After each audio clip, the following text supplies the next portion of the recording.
We're here on the ground in The Hague in the Netherlands at the NATO Summit, and I'm very pleased to be joined right now by Timčo Mucunski.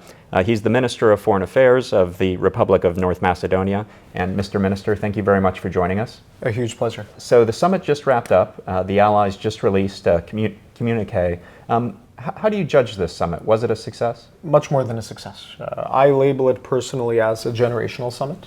I think the decisions that we made will have positive historical implications for coming generations.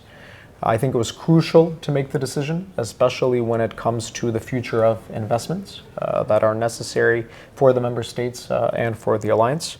I like to point out that if it wasn't for the leadership of the Trump administration and the United States, we would have never made these difficult decisions.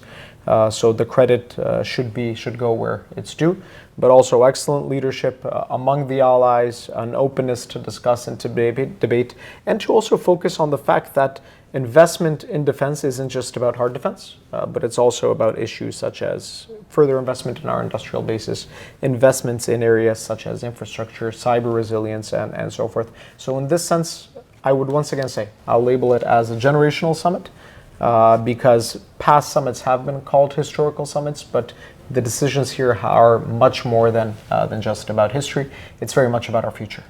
Generational summit, that's really powerful. And you mentioned the Trump administration, and I do think they see this as maybe the first big foreign policy win of the Trump 2.0 administration.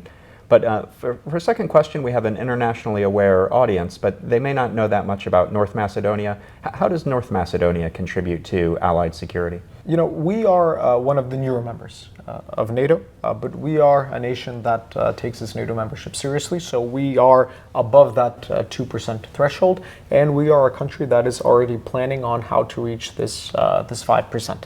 I like to point out, apart from very strong investment in the modernization of our army, when it comes to NATO missions, we are one of these countries that is present from the Balkans to the Baltics with our servicemen and women, brave people who represent our proud nation and who contribute actively to the collective security. The American citizens should know that their Macedonian allies are there with them, shoulder to shoulder.